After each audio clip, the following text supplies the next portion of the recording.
សួស្តីបងប្អូនប្រិយមិត្តទាំងអស់គ្នាសូមស្វាគមន៍មកកាន់ Channel 361 Healthy របស់យើងសាជាថ្មីតើអ្នកធ្លាប់សង្កេតមើលមនុស្សវ័យ70ឆ្នាំ2នាក់ដែលមានស្ថានភាពខុសគ្នាស្រឡះដែរឬទេម្នាក់នៅតែអាចលេងកីឡាធ្វើដំណើរកម្សាន្តនិងលេងជាមួយចៅៗយ៉ាងសប្បាយរីករាយ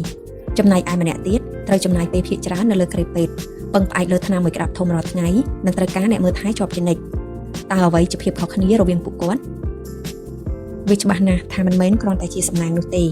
ភាពខុសគ្នាគឺស្ថិតនៅលើការត្រៀមខ្លួននៅក្នុងវ័យកណ្ដាលពោលគឺចន្លោះអាយុពី35ឆ្នាំទៅ50ឆ្នាំវ័យកណ្ដាលគឺជាស្ពានចម្លងដ៏សំខាន់បំផុតដែលកំណត់ថាតើជីវិតចុងក្រោយរបស់អ្នកនឹងពោរពេញដោយសេចក្តីសុខឬពោរពេញដោយជំងឺ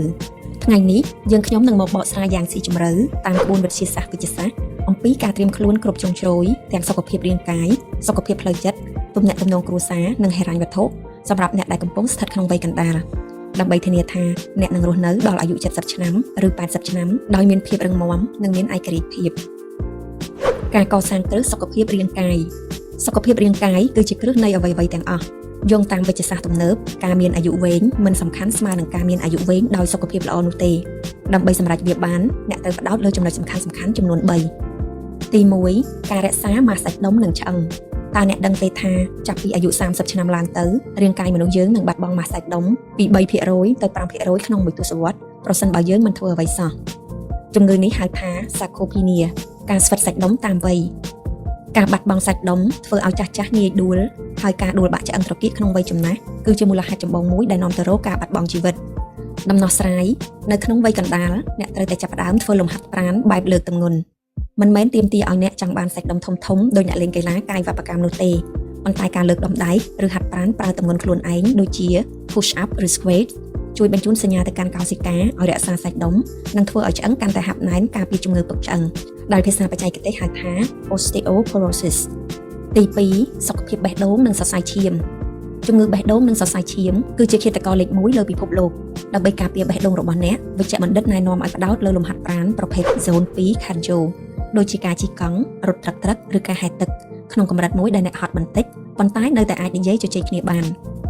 ការហាត់បែបនេះ3ទៅ4ដងក្នុងមួយសប្តាហ៍ជួយបង្កើនសមត្ថភាពរបស់ mitochondria ដែលជារោងចក្រផលិតថាមពលក្នុងកោសិកាធ្វើឲ្យរាងកាយចេះដុតបំផ្លាញជាតិខ្លាញ់បានល្អនិងការពារជំងឺទឹកនោមផ្អែមប្រភេទទី2ទី3របបអាហារដែលពន្យាភាពចាស់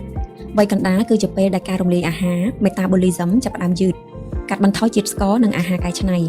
ជាតិស្ករខ្ពស់ក្នុងឈាមបង្កឲ្យមានការរលាករ៉ាំរ៉ៃដែលជាឫសគល់នៃជំងឺមហារីកទឹកនោមផ្អែមនិងជំងឺបេះដូងបង្កើនប្រូតេអ៊ីនដើម្បីគ្រប់គ្រងដល់ការថែរក្សាសាច់ដុំអ្នកវ័យកណ្ដាលត្រូវការញ៉ាំប្រូតេអ៊ីនឲ្យបានគ្រប់គ្រាន់ដូចជាសាច់ស៊ុតត្រីសណ្ដែកការតមអាហារជាចន្លោះពេល intermittent fasting ការទុកពេលឲ្យក្រពះពោះវៀនសម្រាក12ទៅ14ម៉ោងឧទាហរណ៍ឈប់ញ៉ាំពីម៉ោង8យប់ដល់ម៉ោង8ព្រឹកអាចជំរុញយន្តការ autophagy ដែលជារបៀបដែលកោសិការាងកាយសម្អាតជាតិពុលដោយខ្លួនឯងសុខភាពផ្លូវចិត្តនិងការការពារខួរក្បាលសុខភាពរាងកាយរឹងមាំតែមួយមុខមិនគ្រប់គ្រាន់ទេប្រសិនបើខួរក្បាលរបស់អ្នកចុះខ្សោយជំងឺវង្វេងវង្វាន់ Alzheimer និង Dementia ជាក្តីបារម្ភដ៏ធំបំផុតសម្រាប់មនុស្សចាស់តើយើងត្រូវត្រៀមអ្វីខ្លះទី1ការរៀនសូត្រឥតឈប់ឈរខួរក្បាលប្រៀបដូចជាសាច់ដុំបើអ្នកមិនប្រើវានឹងស្វិតនៅក្នុងវ័យកណ្ដាលជាពេលដែលការងារប្រចាំថ្ងៃរបស់យើងភាគច្រើនคล้ายជាទម្លាប់ស្វ័យប្រវត្តិដែលធ្វើឲ្យខួរក្បាលលែងសូវប្រឹងគិតដើម្បីរក្សាភាពវៃឆ្លាតអ្នកត្រូវជំរុញសមត្ថភាពបត់បែននៃខួរក្បាលតាមរយៈការរៀនអ្វីថ្មីៗឧទាហរណ៍រៀនភាសាថ្មីរៀនលេងឧបករណ៍តន្ត្រីឬដោះស្រាយលំហាត់ប្រាណខួរក្បាលការប្រឹងប្រែងរៀនអ្វីថ្មីជួយបង្កើតបណ្ដាញសរសៃប្រសាទថ្មីៗការពារខួរក្បាលពីភាពចាស់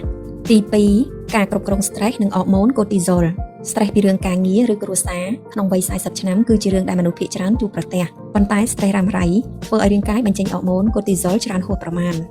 cortisol កម្រិតខ្ពស់រាល់ថ្ងៃនឹងទៅបំផ្លាញកោសិកាខួរក្បាលផ្នែក hippocampus ដែលជាមជ្ឈដ្ឋាននៃការចងចាំការធ្វើសមាធិការហាត់ yoga ឬការសម្រាកជាមួយធម្មជាតិគឺជាថ្នាំដ៏ស័ក្តិសិទ្ធិបំផុតតាមក្បួនវិទ្យាសាស្ត្រដើម្បីទាញ cortisol ឲ្យចុះមកវិញទី3គុណភាពនៃការគេងមិនលក់មិនមែនជារឿងធម្មតាទេនៅពេលយើងគេងលក់ជ្រៅខួរក្បាលរបស់យើងដំណើរការប្រព័ន្ធសម្អាតម្យ៉ាងហៅថា glymphatic system ដែលមានតួនាទីលាងសម្អាតប្រូតេអ៊ីនពុលដែលបង្កឲ្យមានជំងឺវង្វេងវង្វាន់ចេញពីខួរក្បាល តើអ្នកចង់មានស្មារតីល្អនៅវ័យ70ឆ្នាំអ្នកត្រូវរៀបចំទម្លាប់គេងឲ្យបាន7ទៅ8ម៉ោងក្នុងមួយយប់ចាប់ពីថ្ងៃនេះតទៅទំនាក់ទំនងគ្រួសារនិងសង្គមយើងជជែកពីកាយនិងចិត្តរួចហើយឥឡូវយើងចូលដល់កត្តាដែលអ្នកវិទ្យាសាស្ត្រចាត់ទុកថាជាអាថ៌កំបាំងលេខ1នៃអាយុវែងសាកលវិទ្យាល័យ Harvard បានធ្វើការសិក្សាដ៏ល្បីល្បាញមួយដែលមានរយៈពេលជាង80ឆ្នាំទៅលើការអភិវឌ្ឍរបស់មនុស្សវ័យជំទង់រហូតដល់ចាស់លទ្ធផលដែលគេរកឃើញគឺគួរឲ្យភ្ញាក់ផ្អើលបំផុតកត្តាដែលកំណត់ពីសុភមង្គលនិងគ្រួសាររបស់មនុស្សមិនមែនជាលុយកេរ្តិ៍ឈ្មោះឬការងារនោះទេប៉ុន្តែគឺជាគុណភាពនៃទំនាក់ទំនងគ្រោះថ្នាក់នៃភាពឯកោវិទ្យាសាស្ត្រវេជ្ជសាស្ត្របានបង្ហាញថាភាពឯកោនិងកង្វះទំនាក់ទំនងសង្គមធ្វើឲ្យប៉ះពាល់ដល់សុខភាពស្មើនឹងការជក់បារី15ដើមក្នុងមួយថ្ងៃឬស្មើនឹងការកើតជំងឺធាត់ជ្រុលការកសាងទំនាក់ទំនងក្នុងវ័យកណ្ដាល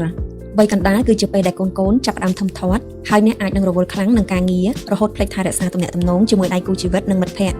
ដើម្បីត្រៀមខ្លួនសម្រាប់វ័យចាស់អ្នកត្រូវចំណាយពេលពង្រឹងចំណងគ្រួសារយោគយល់គ្នាជាមួយស្វាមីភរិយានិងបង្កើតរង្វង់មិត្តភ័ក្តិដែលមានទស្សនវិជ្ជមាននៅពេលដែលអ្នកដល់វ័យ70ឆ្នាំមិត្តភ័ក្តិនិងគ្រួសារដ៏កក់ក្ដៅនេះហើយដែលជាថ្នាំបំបត្តិភាពតានតឹងដ៏មានប្រសិទ្ធភាពខ្ពស់ហិរញ្ញវត្ថុនិងការត្រៀមទុកជាក់ស្ដែងគ្មាននរណាម្នាក់អាចមានសុខភាពផ្លូវចិត្តល្អឡើយប្រសិនបើពួកគេត្រូវបារម្ភពីរឿងដាច់ពោះឬគ្មានលុយទិញថ្នាំនៅវ័យចំណាស់ការមានអាយុវែងទាមទារឲ្យមានការរៀបចំផែនការហិរញ្ញវត្ថុដ៏រឹងមាំមួយទី1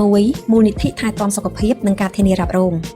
នៅវ័យចំណាស់ទោះបីជាការថែរក្សាសុខភាពល្អយ៉ាងណាក៏ដោយក៏រាងកាយនៅតែត្រូវការការថែទាំជាចាំបាច់នៅក្នុងវ័យ40ឆ្នាំអ្នកគួរតែចាប់ផ្ដើមសន្សំប្រាក់ដោយឡែកមួយសម្រាប់តែសុខភាពឬពិចារណាទិញធានារ៉ាប់រងសុខភាពនិងធានារ៉ាប់រងអាយុជីវិតដើម្បីកុំឲ្យធ្លាក់បន្ទុកហិរញ្ញវត្ថុទៅលើកូនចៅនាពេលអនាគត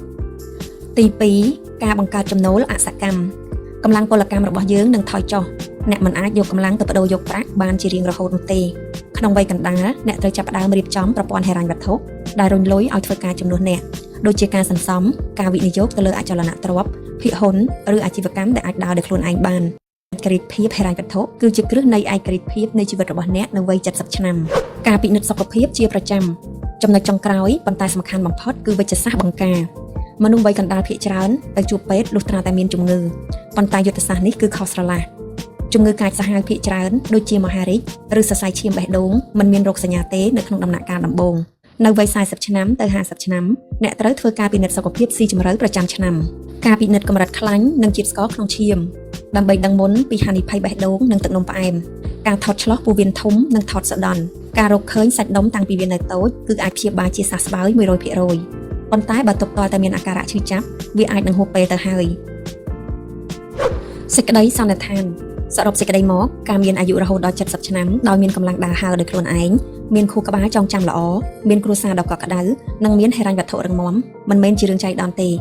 វាគឺជាលទ្ធផលនៃការវិនិយោគដែលអ្នកបានចាប់ផ្ដើមតាំងពីថ្ងៃនេះនៅក្នុងវ័យកណ្ដាលរបស់អ្នកចាប់ផ្ដើមបញ្ចេញញើសតាមរយៈការហាត់ប្រាណញ៉ាំអាហារផ្ដល់សុខភាពគេងឲ្យបានគ្រប់គ្រាន់រក្សាទំនាក់ទំនងល្អជាមួយមនុស្សជុំវិញខ្លួនសន្សំប្រាក់សម្រាប់អនាគតនិងទៅជួបពេទ្យពិនិត្យសុខភាពឲ្យបានទៀងទាត់